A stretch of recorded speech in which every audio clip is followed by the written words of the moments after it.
ಹಕ್ಕಿಗಳ ಕಲರವ, ಅದ್ರ ಜೊತೆಗೆ ನೀರಿನ ಶಬ್ದ ಎಷ್ಟು ಚೆನ್ನಾಗಿದೆ ಅಲ್ಲ.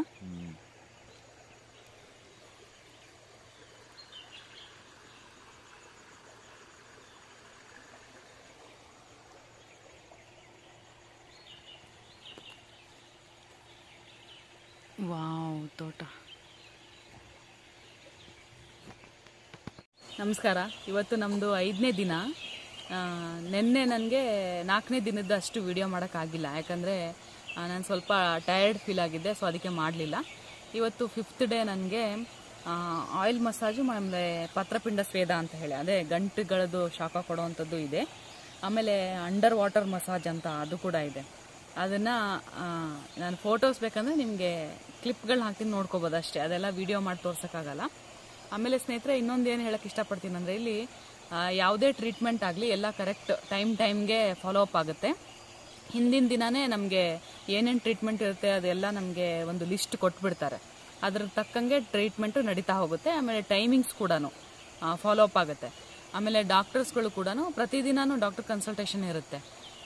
ಇನ್ ಕೇಸ್ ಸಡನ್ನಾಗಿ ಏನಾದ್ರು ಹೆಲ್ತಲ್ಲಿ ವೇರಿಯೇಷನ್ಸ್ ಆಯಿತು, ಆ ಥರ ಏನಾದ್ರು ಇದ್ದರೆ ಯಾವ ಟೈಮಿಂಗ್ಸಲ್ಲಾದ್ರೂ ಡಾಕ್ಟರ್ಸ್ಗಳು ಬರ್ತಾರೆ. ನಮಗೆ ಫುಡ್ ಕೂಡ ನಮ್ಮ ಇದಕ್ಕೆ ತಕ್ಕಂಗೆ ಚೇಂಜಸ್ ಕೂಡ ಮಾಡಿಕೊಡ್ತಾರೆ. ಇದು ನನಗೆ ಆದಂಥ ಎಕ್ಸ್ಪೀರಿಯನ್ಸು. ಅದು ಕೂಡ ಒಳ್ಳೇದಿದೆ. ಡ್ರೈ ಐಸ್ಗೆ ಅಕ್ಷಿ ತರ್ಪಣ ಅಂತ ಹೇಳಿ ಒಂದು ಟ್ರೀಟ್ಮೆಂಟ್ ತೊಗೊತಾ ಇದ್ದೀನಿ. ಆಮೇಲೆ ಓಝೋನ್ ಥೆರಪಿ ಅಂತ ಒಂದಿದೆ.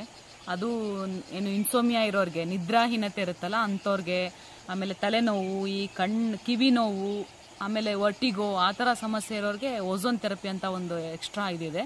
ಅದನ್ನು ಕೂಡ ನಾನು ತೊಗೊತಾ ಇದ್ದೀನಿ. ಸ್ನೇಹಿತರೆ, ಎಕ್ಸ್ಟ್ರಾ ಇನ್ನೂ ಏನೇನಿದೆ ಅಂದರೆ ಡ್ಯಾಂಡ್ರಫ್ ಪ್ಯಾಕು, ಹೇರ್ ಪ್ಯಾಕು, ಆಮೇಲೆ ಮೆಹಂದಿ ಪ್ಯಾಕು, ಆ ಥರ ತಲೆ ಕೂದಲಿಗೆ ನಮಗೆ ಚೆನ್ನಾಗಿ ಇದು ಮಾಡ್ಕೋಬೇಕಂದ್ರೆ ಆ ಥರ ಟ್ರೀಟ್ಮೆಂಟ್ಗಳು ಇದ್ದಾವೆ. ಆಮೇಲೆ ಫೇಸ್ ಪ್ಯಾಕು, ಆ ಥರ ಎಕ್ಸ್ಟ್ರಾ ಟ್ರೀಟ್ಮೆಂಟ್ಗಳವೆಲ್ಲ. ಆಮೇಲೆ ಇನ್ನೂ ಸ್ಪೆಷಲ್ ಮಸಾಜಸ್ಗಳಂತಾನು ಇರುತ್ತೆ. ಸ್ಟೋನ್ ಮಸಾಜು, ಆ ಥರ ಇನ್ನು ಕೈರಾಳಿ ಮಸಾಜ್ ಅಂತ ಆ ಥರ ತೊಗೋಬೇಕಾಗತ್ತೆ. ಅದಕ್ಕೂ ಎಕ್ಸ್ಟ್ರಾ ಚಾರ್ಜಸ್ಗಳು ಇರುತ್ತೆ. ಅದನ್ನು ನಾವು ಡಾಕ್ಟರ್ ಹತ್ರ ಮಾತಾಡಿ ನಮ್ಮ ಕಂಡೀಷನ್ ತಕ್ಕಂಗೆ ಯಾವ್ದು ಸೂಟ್ ಆಗುತ್ತೆ ಅದನ್ನ ನೋಡಿ ಫಿಕ್ಸ್ ಮಾಡ್ತಾರೆ ಅವರು. ಗಂಜಿ ಅರಿಶಿನ ಹಚ್ತಾರೆ ಬಾಡಿಗೆ, ಟೋಟಲ್ ಬಾಡಿ ಇನ್ಕ್ಲೂಡ್ ತಲೆ ಸಮೇತ, ಪಾದದಿಂದ ಹಿಡಿದು ತಲೆವರೆಗೂ ಫುಲ್ ಪ್ಯಾಕ್ ಮಾಡಿ. ಗಂಡ್ ಮಕ್ಳಿಗೆ ತಲೆಗೆ ಹಚ್ತಾರೆ, ಹೆಣ್ಮಕ್ಳಿಗೆ ಹಚ್ಚಲ್ಲ. ಫುಲ್ ಹಚ್ಚಿ ಅದನ್ನ ಒಳಗಡೆನೂ ಇದೆ ಸ್ನಾನ ಮಾಡೋದಕ್ಕೆ. ಬಿಸಿ ನೀರು ಮತ್ತೆ ತಣ್ಣೀರು ಎರಡೂ ಬರುತ್ತೆ. ಈ ಪಕ್ಕದಲ್ಲೇ ನ್ಯಾಚುರಲ್ ಆಗಿ ಹರಿಯೋ ಹಳ್ಳದಿಂದ ನಾನು ಸ್ನಾನ ಮಾಡಿದೆ. ಸುಮಾರು ಜನ ಇಲ್ಲೇ ಬಂದು ಸ್ನಾನ ಮಾಡುದು. ಅಲ್ಲಿ ಸ್ನಾನ ಮಾಡಕ್ಕಾಗಿ ಒಂದು ಜಾಗ ಇದನ್ನ ಮಾಡ್ಕೊಂಡಿದ್ದಾರೆ. ಇಲ್ಲಿ ಹರಿತಾ ಇದೆ ಅಲ್ಲ ಸ್ನೇಹಿತರೆ ತೋಡು, ಈ ತೋಡಲ್ಲಿ ಬಂದು ಸ್ನಾನ ಮಾಡ್ಕೊಂಡು ಹೋಗಿದ್ದಾರೆ. ತುಂಬಾ ಜನ ಮಾಡಿದ್ದಾರೆ. ತುಂಬಾ ಎಲ್ಲ ಇದನ್ನೇ ಜಾಸ್ತಿ ಇಷ್ಟಪಡೋದು.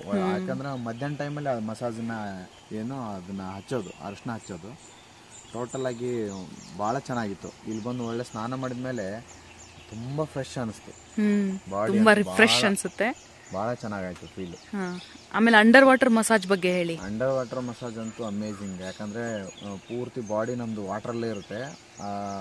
ನಮ್ಮ ಬಾಡಿಗೆ ಎಲ್ಲ ಕಡೆಯಿಂದನೂ ಅದು ಒಳಗಡೆನೆ ಸ್ಪ್ರೇ ಆಗ್ತಾ ಇರುತ್ತೆ ನಮ್ಮ ಬಾಡಿಗೆ ಒಳಗಡೆನೆ. ಆಮೇಲೆ ಅವ್ರದ್ದೊಂದು ಎಕ್ಸ್ಟ್ರಾ ಪೈಪ್ ತೊಗೊಂಡು ಅವರು ಬಾಡಿ ಮೇಲ್ಗಡೆ ಫೋರ್ಸಲ್ಲಿ, ಈಗ ನಳದಲ್ಲಿ ನೀರು ಬರುತ್ತಲ್ಲ ಅದೇ ಥರ ಫುಲ್ ಫೋರ್ಸಲ್ಲಿ ಒಳಗಡೆನೆ ಮಸಾಜ್ ಮಾಡ್ತಾರೆ. ಪ್ರತಿಯೊಂದು ಜಾಗ ಹಿಡಿದು ಕಾಲಿಂದ ಹಿಡಿದು ತಲೆ ಕೂಡ.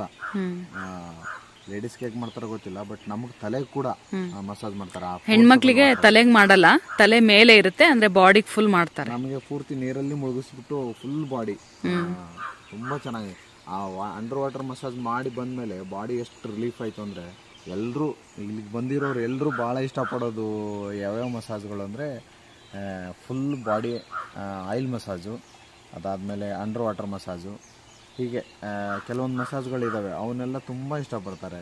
ಅಂದ್ರೆ ಎಲ್ಲ ಮಸಾಜಸ್ಗಳು ಒಂದೊಂದು ರೀತಿ ಇದೆ ಅಲ್ಲ, ಸೊ ಪ್ರತಿಯೊಂದು ಹೆಲ್ಪ್ ಆಗುತ್ತೆ. ಒಂದೊಂದರ ನಮ್ಗೆ ಫೀಲ್ ಕೊಡುತ್ತೆ. ಚೆನ್ನಾಗಿದೆ, ಬಹಳ ಚೆನ್ನಾಗಿರುತ್ತೆ. ಆಮೇಲೆ ಪ್ರಕೃತಿ ಜೊತೆಗೆ ಕನೆಕ್ಟೆಡ್ ಅಲ್ಲ ಇದು. ಮನುಷ್ಯನಿಗೆ ಮನಸ್ಸಿಗೆ ಉಲ್ಲಾಸ ಅದು ಮೇಯ್ನು. ಇನ್ನೊಂದು ಏನು ಗೊತ್ತಾ, ನಾವು ಕಾಯಿಲೆ ಬಂದ ಮೇಲೆ ಬರಬಾರ್ದು, ಕಾಯಿಲೆ ಬರೋದಕ್ಕಿಂತ ಮೊದಲೇನೆ ನಾವು ಪ್ರಿಪೇರ್ ಆಗಬೇಕು. ನಮ್ಗೆ ಯಾವುದು ಬರಬಾರ್ದು, ನಮ್ಗೆ ಯಾವ ಕಾಯಿಲೆ ಬರಬಾರ್ದು ಅಂತ ಹೇಳಿ ಅವಾಗ ಈ ತರ ಡಿಟಾಕ್ಸ್ ನಾವು ಏನೇ ಆಗಲಿ ನಾವು ಎಂಜಾಯ್ ಮಾಡ್ಕೊಳಕ್ ಆಗೋದಿಲ್ಲ. ಬಂದ ಮೇಲೆ ಅಯ್ಯೋ ಅಲ್ಲಿ ಹಂಗಾಯ್ತು, ಅಯ್ಯೋ ಇಲ್ಲಿ ಹಿಂಗಾಗ್ಬಿಟ್ಟಿದೆ, ಓಕೆ ಚಿಕ್ಕ ಪುಟ್ಟ ಅದು ಸ್ಟಾರ್ಟ್ ಆಗೋ ಇದು ಇರುತ್ತಲ್ಲ, ಅಂಥ ಟೈಮಲ್ಲೇ ಬಂದ್ಬಿಡ್ಬೇಕು.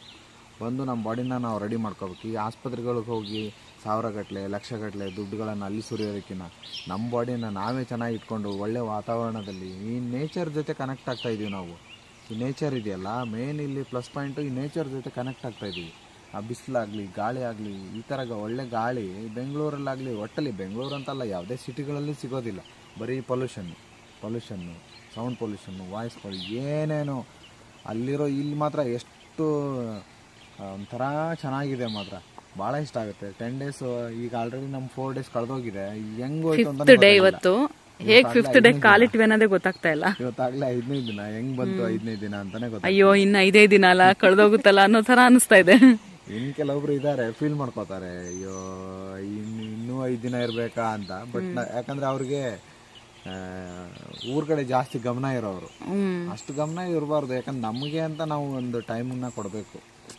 ನಮಗೆ ಅಂತ ಒಂದು ಟೈಮ್ನ ನಾವು ಕೊಟ್ಟಾಗ ಅದು ನಾವು ಎಲ್ಲಾನು ಫೀಲ್ ಮಾಡ್ಬೋದು. ಇಲ್ಲಿ ಹೊರಗಡೆ ಬಂದು ಈಗ ನಿಂತ್ಕೊಂಡು ಮಾತಾಡೋದೇನೆ ಇದು ಅನ್ಸುತ್ತೆ. ಯಾಕಂದ್ರೆ ಅಲ್ಲೆಲ್ಲ ನಮ್ಮ ಟ್ರೀಟ್ಮೆಂಟಲ್ಲಿ ಮುಳುಗೋಗಿರ್ತೀವಿ, ಅಲ್ಲಿ ಮಾತಾಡೋಕ್ಕಾಗಲ್ಲ, ಟೈಮು ಸಿಗಲ್ಲ. ಈಗ ಹೇಳ್ಬೇಕಂದ್ರೆ ಮಾರ್ನಿಂಗ್ ನಮ್ಮದು ಆಶ್ಗಾರ್ಡ್ ಜ್ಯೂಸು ಹಾಗೆ ತುಳಸಿ ಕಷಾಯ ಕುಡಿದು ಬಂದಿದ್ದೀವಿ ನಾವು. ಆಮೇಲೆ ಈಗ 8:15ಗೆ ತಿಂಡಿ ಸ್ಟಾರ್ಟ್ ಆಗುತ್ತೆ. ಈಗ 10 minutes ಟೈಮ್ ಇದೆ ನಮ್ಗಷ್ಟೇ. ಈಗ ಮಾತಾಡ್ಬಿಟ್ಟು ನಾವು ಹೋದರೆ ಮತ್ತೆ 9:30ಇಂದ ನಮ್ಮ ಮಸಾಜ್ ಸ್ಟಾರ್ಟ್ ಆಗುತ್ತೆ. ನಮ್ಗೆ ಟೈಮೇ ಸಿಗಲ್ಲ ಮಾತಾಡೋಕ್ಕೆ. ಲಂಚ್ಗೆ ಒಂದು ಸ್ವಲ್ಪ ಹೊತ್ತು ಟೈಮ್ ಸಿಗುತ್ತೆ, ಅವಾಗ ಮನೆಗೆ ಫೋನ್ ಮಾಡಿ ಮಾತಾಡ್ಕೋತೀವಿ ನಾವು. ಎಲ್ಲೂ ವಿಡಿಯೋ ಮಾಡಿಕೊಂಡು ಅಲಿಯೋದಕ್ಕೆ ನಮಗೆ ಟೈಮ್ ಇರಲ್ಲ. ನಮ್ಮದೇ ಆದಂಥ ಟ್ರೀಟ್ಮೆಂಟ್ಗಳು ನಡೀತಾ ಇರುತ್ತೆ. ಆಮೇಲೆ ಸ್ನೇಹಿತರೆ, ನಾವು ಇಲ್ಲಿ ಏನು ಹೆಗ್ಡೆ ಸರ್ ಅವ್ರದ್ದು ಏನಿದೆ ಇದು, ಅದರದ್ದು ಅನುಭವಗಳನ್ನ ನಾವು ಹಂಚ್ಕೋತಿದ್ದೀವಿ. ಯಾವುದೇ ಪ್ರಮೋಷನ್ ವಿಡಿಯೋ ಮಾಡೋದಾಗಲಿ ಆ ಥರ ಅಲ್ಲ. ಇದು ನಮಗೆ ಆಗ್ತಾ ಇರುವಂತಹ ಅನುಭವನ ನಿಮಗೆ ಹೇಳ್ಕೊತಾ ಇದ್ವಿ. ನಿಮ್ಗೆ ಇಷ್ಟ ಆಗ್ಬೋದು, ನಿಮ್ಗೆ ಹೆಲ್ಪ್ ಆಗ್ಬೋದು ಅಂತ ಹೇಳಿ.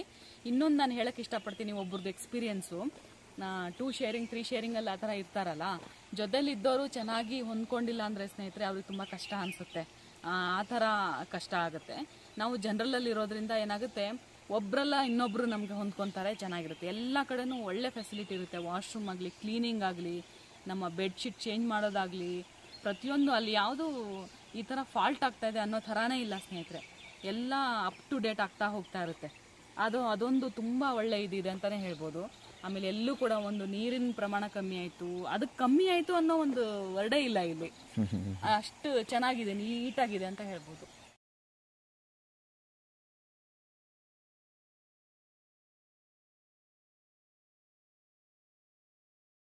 ಇವತ್ತು ಫುಲ್ ಬಾಡಿ ಆಯಿಲ್ ಮಸಾಜ್ ಇತ್ತು, ಆಮೇಲೆ ಸ್ಟೀಮ್ ಬಾತ್ ಇತ್ತು, ಆಮೇಲೆ ಇನ್ನೊಂದೇನೋ ಇತ್ತಪ್ಪ, ಈ ಗಂಟಲ್ಲಿ ಬಿಸಿ ಆಯಿಲ್ನ ಹಾಕಿ ಪ್ರೆಸ್ ಮಾಡಿ ಅದ್ರ ಮಸಾಜ್ ಮಾಡಿ, ಅದೇ ಗಂಟಿಗೆ ಶಾಖ ಕೊಡೋದು. ಎಲ್ಲಿ ಪೇನ್ ಇರುತ್ತೋ ಅಲ್ಲಿ ಇದು ಮಾಡೋದು. ಒಂಥರ ಬಾಡಿ ಫುಲ್ ರಿಲೀಫ್ ಆಯಿತು. ಬಿಸಿ ಬಿಸಿ ನೀರು ಸ್ನಾನ ಮಾಡಿಬಿಟ್ರೆ. ಬೆಳಿಗ್ಗೆ ನಾವು ನಮ್ಗೇನೇನು ಟ್ರೀಟ್ಮೆಂಟ್ ಇದೆ ಅಂತ ಹೇಳಿದ್ವಿ, ಅದು ಫೀಲ್ ಹೆಂಗಿದೆ ನಿಮಗೆ? ಚೆನ್ನಾಗಿದೆ. ಐ ಫೀಲ್ ಹೆಂಗೆ ಹೊರಗಡೆ ಮನಸ್ಸು ಹೆಂಗಾಗುತ್ತೆ, ಒಂಥರ ಚಿಟ್ಟೆ ಥರ ಹಿಂಗೆ ಇದಾಗ್ತಾ ಇರುತ್ತೆ.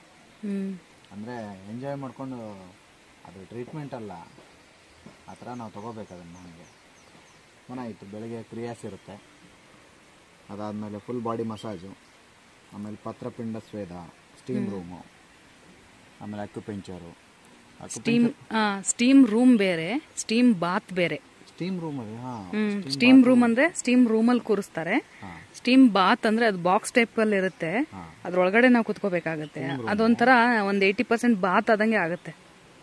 ಇದರಲ್ಲೂ ಹಾಗೇನೆ, ಅಂದರೆ ಟೋಟಲ್ ಆಗಿ ಸ್ಟೀಮ್ ರೂಮು ಫುಲ್ ಇದರಲ್ಲೇ ಹೋಗಿ, ಅಂದರೆ ಬಾಡಿ ಮಸಾಜ್ ಆಗುತ್ತಲ್ಲ, ಮಸಾಜ್ ಆದಮೇಲೆ ಬಾಡಿ ಒಂದು ಸ್ವಲ್ಪ ಸ್ಟ್ರೈನ್ ಆದಂಗೆ ಆಗಿರುತ್ತೆ.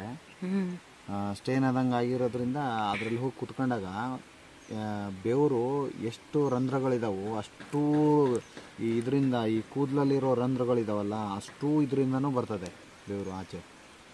ಅಂದ್ರೆ ನೀರ್ ತರ ಹಿಂಗೆ ಸ್ವೆಟ್ಟಿಂಗ್ ಹಿಂಗೆ ಹಿಡ್ಕೊಂಡ್ರೆ ತಟ ತಟ ತಟ ತಟ ಹನಕ್ತಾ ಇರುತ್ತೆ. ಅದೇ ಸ್ವೆಟ್ಟಿಂಗ್ ಆಗೋದು ಎಷ್ಟು ಕಷ್ಟ ಅಲ್ವಾ? ಅಷ್ಟು ಹಿಂಗ್ ಸ್ವೆಟ್ಟಿಂಗ್ ಹಿಂಗ್ ಬರ್ತಾ ಇರುತ್ತೆ, ಹಿಂಗ್ ಹನಕ್ತಾ ಇರುತ್ತೆ. ಹಿಂಗೆ ಹಿಡ್ಕೊಂಡ್ರೆ ಸಾಕು, ಹಿಂಗೆ ಹನಕ್ತಾ ಇರುತ್ತೆ.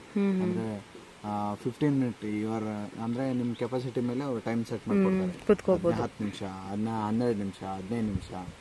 ತುಂಬ ಹೀಟ್ ಅನ್ಸಿದ್ರೆ ನಾವು ಬರ್ಬೋದು. ತುಂಬ ಹೀಟ್ ಅನ್ಸಿದ್ರೆ ಬಂದ್ಬಿಡ್ಬೋದು ಆಚೆ. ಆವಾಗಲೇ ವೇಟು ಕಡಿಮೆ ಆಗೋದು, ಯಾಕಂದರೆ ಬಾಡಿಲಿರೋದು ಕಲ್ಮಶ ಎಲ್ಲ ಬೆವ್ರ ಮುಖಾಂತರ ಹೆಂಗೆ ಸಾಕಾಗಿ ಬರುತ್ತೆ. ಒಳ್ಳೆ ನೀರ್ ತರ ಹಂಗ್ತಾ ಇರುತ್ತೆ. ಹಿಂಗೆ ಹಿಡ್ದು ಹಿಂಗೆ ಇದು ಮಾಡಿದ್ರೆ ಸಾಕು ತಡ ತಡ ತಡ ತಡ ಬೀಳ್ತಾ ಇರುತ್ತೆ. ಚೆನ್ನಾಗಿರುತ್ತೆ ಮಾತ್ರ. ಒಟ್ಟಲ್ಲಿ ಬಾಡಿ ಫುಲ್ ಹಗುರ ಆಗುತ್ತೆ. ಮಸಾಜ್ ಮಾಡ್ಕೊಂಡ್ಬಂದು ಒಂದು ಸ್ವಲ್ಪ ಹಿಂಗೆ ದಿಮ್ಮ ಮೇಲೆ ಏನಾದರೂ ತಲೆ ಕೊಟ್ಟರೆ ಹಂಗೆ ನಿದ್ದೆ ಬರುತ್ತೆ, ಅಷ್ಟು ಬಾಡಿ ಇದಾಗ್ಬಿಟ್ಟಿರುತ್ತೆ. ಯಾರೋ ಇವಾಗ ಮತ್ತೆ ಹೊಸಬ್ರು ಎಂಟ್ರಿ ಕೊಟ್ಟರು. ಇಲ್ಲಿ ಬ್ಯಾಕ್ ಗ್ರೌಂಡ್ ಇದು ನನಗಂತೂ ಈ ನೀರು ಹರಿತಾ ಇರುತ್ತಲ್ಲ, ಇದು ತುಂಬ ಇಷ್ಟ ಆಗುತ್ತೆ. ಸೊ ಈಗ ಯಾಕೆ ಬಂದಿಲ್ಲಿ ಕೂತಿದೀವಿ ಗೊತ್ತಾ ನಾವು? ಊಟಕ್ಕೆ ವೇಟಿಂಗ್ ಈಗ. ಊಟದ ಟೈಮ್ ಈಗ. ಸ್ವಲ್ಪ ಜಾಸ್ತಿ ಜನ ಇರೋದ್ರಿಂದ ಸ್ವಲ್ಪ ವೇಟಿಂಗ್ ಇದೆ ಅಷ್ಟೇ. ಅದಕ್ಕೆ ಬಾಡಿ ಮಸಾಜ್ ಆಗಿದೆ, ಚೆನ್ನಾಗಿ ಮಸಾಜ್ ಮಾಡಿದ್ದಾರೆ. ಸ್ಟೀಮ್ ರೂಮಲ್ಲಿ ಕೂತು ಬೆವರೆಲ್ಲ ಆಚೆ ಹೋಗಿದೆ, ಹೊಟ್ಟೆ ಫುಲ್ ಹಸಿವಾಗಿದೆ. ಅದಕ್ಕೆ ಅವಾಗ ನೋಡಿ 1 ಲೀಟರ್ ತುಂಬ್ಕೊಂಡ್ಬಂದ್ರೆ ಈಗ ಅರ್ಧ ಖಾಲಿ ಮಾಡಿದೀವಿ. ಜ್ಯೂಸ್ಗಳು ಕೊಡ್ತಾರೆ ಮಧ್ಯದಲ್ಲಿ, ಅದನ್ನ ಕುಡಿದ್ರು ಇನ್ನು ಹೊಟ್ಟೆ ಹಸಿವಾಗಿದೆ. ಇವಾಗ ಹೋಗಿ ಈಗ ಲೈಟಾಗಿ ಊಟ ತಗೊಂಡ್ರೆ ಅವಾಗ ಮತ್ತೆ ನ್ಯೂಟ್ರಲ್ ಆಗ್ತೀವಿ. ನನಗೆ first day full body massage ಇತ್ತು. ಇವತ್ತು ನನಗೆ ಆಯಿಲ್ ಅಪ್ಲಿಕೇಶನ್ ಅಂದರೆ ಏನು ಸಿಂಪಲ್ ಆಗಿ ಮಾಡಲ್ಲ, ಅದನ್ನು ತುಂಬ ಇದಿರುತ್ತೆ ಅದು. ಆಮೇಲೆ ಅದೇ ಗಂಟಿನ ಮಸಾಜ್ಗಳನ್ನ ಕೊಡ್ತಾರೆ. ಅದರಲ್ಲಿ ಹಲವಾರು ಒಂದು ಹರ್ಬ್ಸ್ಗಳನ್ನ ಹಾಕಿ ಗಂಟು ಥರ ರೆಡಿ ಮಾಡಿರ್ತಾರೆ, ಅದರದ್ದು ಒಂದು ಶಾಖನ ಕೊಡ್ತಾರೆ. ನನಗೆ ಸ್ಟೀಮ್ ಬಾತ್ ಇತ್ತು. ಸೊ ಇವರಿಗೆ ಸ್ಟೀಮ್ ರೂಮ್ ಇತ್ತಲ್ಲ, ನನಗೆ ಸ್ಟೀಮ್ ಬಾತ್ ಇತ್ತು. ಆಮೇಲೆ ಹೆಡ್ ಮಸಾಜ್ ತಗೊಂಡಿದ್ದೆ ನಾನು. ಸೊ ಅದಕ್ಕೆ ಹೇರ್ ವಾಶ್ ಕೂಡ ಮಾಡ್ಕೊಂಡಿದ್ದೀನಿ ನಾನು. ಸ್ನೇಹಿತರೆ, ನೆನ್ನೆ ನನಗೆ ಅರಿಶಿನ ಮತ್ತು ಗಂಜಿದು ಮಿಶ್ರಣ ಇತ್ತು, ನನಗೆ ಲೇಪನ ಇತ್ತು. ಅದನ್ನು ನಾನು ತೊಗೊಂಡಿದ್ದೆ, ಅದ್ರ ಬಗ್ಗೆ ಹೇಳಿಲ್ಲ ನಿಮಗೆ. ಸ್ಕಿನ್ ಅದರಿಂದ ತುಂಬ ಒಂದು ಶೈನ್ ಕೂಡ ಬರುತ್ತೆ. ಆಮೇಲೆ ಅದು ಆ್ಯಂಟಿ ಬ್ಯಾಕ್ಟೀರಿಯಲ್, ಆ್ಯಂಟಿ ಫಂಗಲ್ ಇರೋದ್ರಿಂದ ಅನೇಕ ಸ್ಕಿನ್ ಸಮಸ್ಯೆಗಳಿಗೂ ಕೂಡ ತುಂಬ ಹೆಲ್ಪ್ ಆಗುತ್ತೆ ಅದು. ಆಮೇಲೆ ಆಕ್ಯುಪೆಂಚರ್ ಮಾಮೂಲಿ ನಂಗೆ ದಿನ ಇದೆ ಆಕ್ಯುಪೆಂಚರು. ಸ್ನೇಹಿತರೆ, ಯಾರು ವರ್ಟಿಗೋ ಸಮಸ್ಯೆ ಇರೋವಂಥವ್ರು ಕೂಡ ಓಝೋನ್ ಥೆರಪಿ ಅಂತ ತಗೋಬೋದು. ಅದ್ರ ಜೊತೆಗೆ ಆಕ್ಯುಪೆಂಚರ್ ಇರುತ್ತೆ, ಅದನ್ನು ತಗೋಬೋದು. ಆಮೇಲೆ ಕಣ್ಣು ಡ್ರೈ ಇರುತ್ತೆ ನೋಡಿ, ಡ್ರೈ ಐಸ್ ಅಂತ ಒಂದು ಸಿಂಪ್ಟಮ್ಸ್ ಇದೆ ನೋಡಿ, ಆ ಥರ ಏನಾದ್ರು ಇದ್ರೆ ಅದಕ್ಕೆ ಅಕ್ಷಿ ತರ್ಪಣ ಅಂತ ಹೇಳಿ ಒಂದು ಟ್ರೀಟ್ಮೆಂಟ್ ಇದೆ, ಅದನ್ನು ಕೂಡ ನಾನು ತಗೊತಾ ಇದ್ದೀನಿ. ಪೇಷಂಟ್ಗಳು ಕೆಲವೊಬ್ರು ಈ ಬಾಣಂತನದಲ್ಲಿ ಏನಾದ್ರು ಈ ಹಿರಿಕರು ಹೇಳ್ತಿರ್ತಾರೆ, ಕಿವಿಗೆ ಎಲ್ಲ ಕಟ್ಕೊಳ್ಳಿ ಕಿವಿಲಿ ಹತ್ತಿ ಇಟ್ಕೊಳ್ಳಿ ಅಂತ. ಕೆಲವೊಬ್ರು ಕೇಳೋದಿಲ್ಲ. ವರ್ಟಿಗೋ ಸಮಸ್ಯೆ ಯಾಕೆ ಬರುತ್ತೆ ಅಂತ ನನಗೆ ಯಾಕೆ ಬಂತು ಅಂದರೆ, ಪ್ರೆಗ್ನೆನ್ಸಿನಲ್ಲಿ BP ಇದ್ದಿದ್ದರಿಂದ ಅದು ಸೈಡ್ ಎಫೆಕ್ಟಿಂದ ಬಂದಿದೆ ಅಂತೆ. ಆಮೇಲೆ ಈಗ ಹಿರಿಕರು ಹೇಳ್ತಾರೆ ನಮಗೆ ತಲೆ ಕಟ್ಕೊಳ್ಳಿ, ಕಿವಿ ತಂಪಾಗುತ್ತೆ, ಬೆಚ್ಚಿಗಿಟ್ಕೊಳ್ಳಿ ಅಂತ ಎಲ್ಲ. ನಾವು ಮಾಡಿರೋದಿಲ್ಲ ಅದನ್ನು, ಅದರಿಂದ ನನಗೆ ಆ ಸಮಸ್ಯೆ ಕ್ರಿಯೇಟ್ ಆಗಿರ್ಬೋದು ಅಂತ ಡಾಕ್ಟರ್ ಹೇಳಿದರು. ವರ್ಟಿಗೋ ಅಂದರೆ ಸಿವಿಯರ್ ತಲೆ ಸುತ್ತಿರುತ್ತೆ ಸ್ನೇಹಿತರೆ.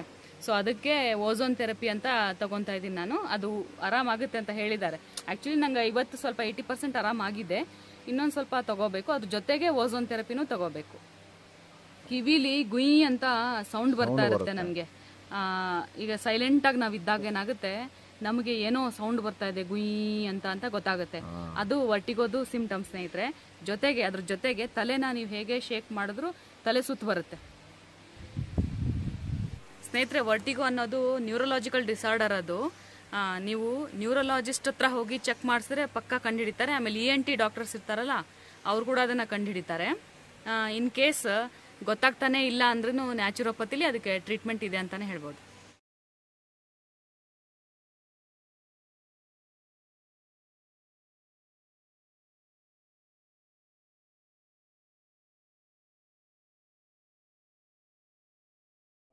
ತನಗೆ ಆ ಸ್ವರ್ಗದ ಬಾಗಿಲು ಇಟ್ಕೊಂಡಿದ್ದಾನೆ ಅವನು. ನನಗೆ ಒಂಥರ ಮನಸ್ಸು ನಂಬಲಿಕ್ಕಾಗಿಲ್ಲ. ಆ ದೇವರನ್ನು ಕೇಳ್ಕೊಂಡು ಏನಪ್ಪಾ ನೀನು ಆಟ ನಿಂದು ಆದ್ರೆ ಒಂದು ಒಳ್ಳೆ ಕೆಲಸ ಮಾಡಿದ್ದಾನೆ ಅವನು. ಎಡಗೈ ಕೊಟ್ಟಿದ್ದು ಬಲಗೈ ಕೊಟ್ಟಾಗಿಲ್ಲಲ್ವಾ. ಜೀವನದಲ್ಲಿ ಸತ್ಯ. ಒಳ್ಳೆ ಒಂದು ಚಪ್ಪಾಳೆ ಎಲ್ಲ ಅಭಿಮಾನಕ್ಕಾಗಿ.